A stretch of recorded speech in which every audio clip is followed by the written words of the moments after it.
Pemulihan butuh waktu.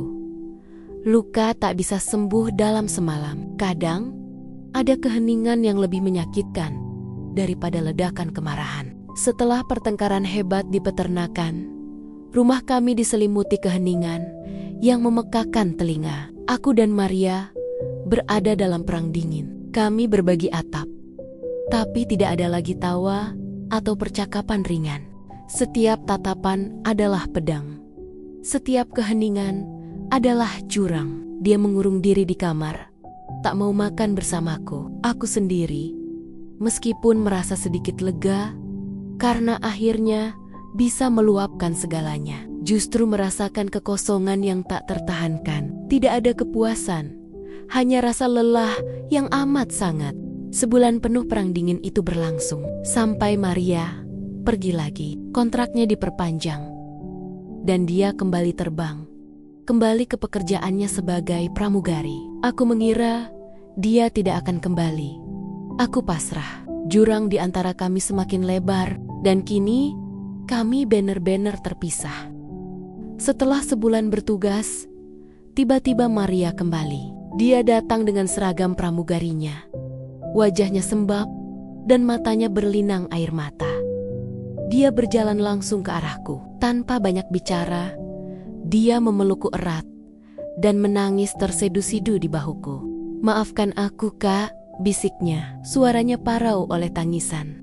Pelukannya mengejutkanku. Ini bukan Maria yang biasa. Aku membalas pelukannya. Dan di sanalah, di tengah isak tangisnya, percakapan deep talk kami terjadi. Maria menceritakan semuanya. "Ini tentang Andi. Dia marah besar," ujar Maria pelan. Suaranya tercekat. "Andi bilang aku pengecut. Andi bilang dia kecewa karena aku tidak jujur padanya. Andi memutuskan aku, Kak," kata Maria lirih. Maria menunduk mengakui kesalahannya. Maria berkata lagi, "Aku sekarang sadar, ternyata perasaanku yang sebenarnya adalah pada Andi. Selama ini aku hanya lari dari dia." Maria menunduk malu.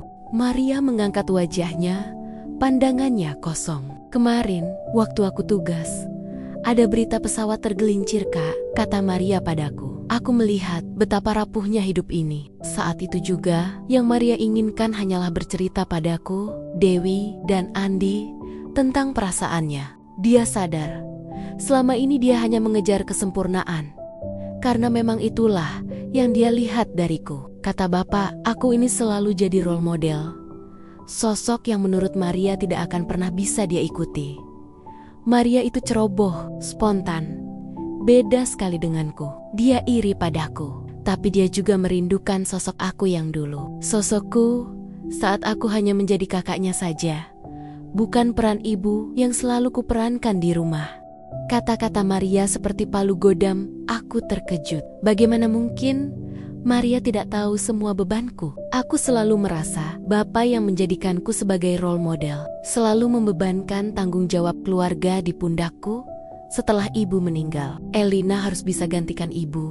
Elina yang paling besar, paling bisa diandalkan. Itu yang selalu kudengar. Aku merasa diperlakukan tidak adil, seolah semua bebanku adalah takdir yang tak bisa kubantah, sehingga aku harus terus mengorbankan diriku. Tapi ternyata Maria pun merasa terbebani oleh ekspektasi yang kubangun, atau yang dia kira kubangun.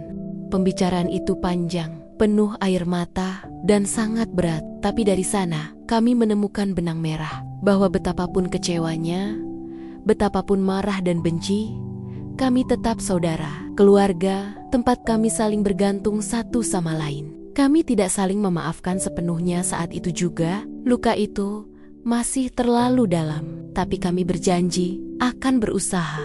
Kami berjanji untuk belajar. Setelah malam itu, Maria mulai mencari cara untuk menyelesaikan masalahnya, bukan melarikan diri. Dia mencoba menghubungi Andi, mengakui kesalahannya, dan berjuang untuknya. Aku melihatnya mulai menghargai ketulusan Andi, bahwa cinta sejati adalah tentang ketulusan dan kesetiaan, bukan gemerlap dunia. Maria mulai melihat Andi dengan pandangan yang baru.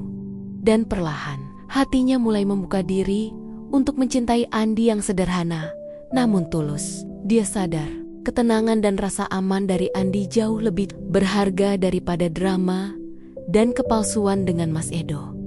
Maria akhirnya belajar untuk tidak lari dari masalah. Dia mulai jujur dengan perasaannya dan memperjuangkan Andi yang ternyata memang orang yang ia benar-benar cintai. Aku pun belajar. Kata-kata Mas Edo terus teringat.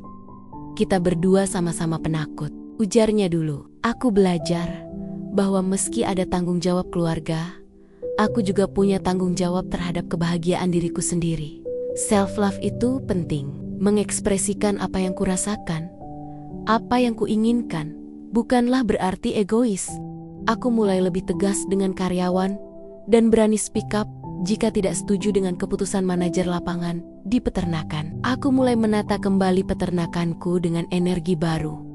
Bukan karena beban, tapi karena aku tahu aku bisa dan berhak bahagia. Suatu siang, Dewi pulang sekolah dengan wajah lesu, matanya merah. Dia bilang, Tuman Temonia mengejeknya dan mengganggunya. Aku dan Maria, yang meskipun masih menyimpan sisa-sisa amarah dan luka, tak bisa mengabaikan Dewi. Malam itu, Maria yang biasanya hanya memikirkan diri sendiri, datang padaku. Kak, Dewi diganggu di sekolah, aku harus bagaimana? Ada kekhawatiran nyata di matanya. Aku melihatnya mengambil peran sebagai seorang kakak. Jika sedang ada di rumah, Maria kini yang tugas memasak sarapan dan menyiapkan bekal untuk Dewi. Dia mengambil alih beberapa tugas ramah tangga yang dulu selalu kupikul sendiri. Besoknya, Maria ikut Dewi ke sekolah. Aku tak tahu persis apa yang ia lakukan atau katakan. Tapi lusanya, Dewi pergi ke sekolah dengan kepala terangkat tinggi, senyum di wajahnya. Saat ia pulang sekolah, Dewi langsung memeluk kami berdua dengan erat. Terima kasih kak, bisiknya. Aku sayang kalian. Pelukan kami bertiga adalah simbol. Kami sudah saling memaafkan dan mulai belajar memahami satu sama lain. Sudah lebih dari 3 bulan sejak kejadian itu. Mas Edo pergi setelah malam pengakuanku. Aku tidak tahu dia pergi kemana atau apa yang ia lakukan. Tidak ada kabar. Aku tidak lagi mencari tahu. Aku paham, semua tidak bisa kembali seperti dulu. Tidak akan ada lagi candaan, impian yang dibagi, atau tatapan penuh arti di antara kami. Perpisahan itu memang menyakitkan, tapi ada ketenangan yang perlahan merayap. Aku tahu, yang terpenting, aku sudah jujur pada diriku sendiri. Aku sudah berani, namun ada sedikit kehampaan yang masih kurasakan. Aku kembali menelaah perasaanku lagi, juga cintaku kepada Mas Edo. Apakah aku benar-benar cinta kepada Mas Edo, atau aku hanya mencintai ilusi hidup yang aku bayangkan bersama Mas Edo? Aku hanya berharap aku punya kesempatan untuk bertemu dengan Mas Edo dan membicarakan semuanya.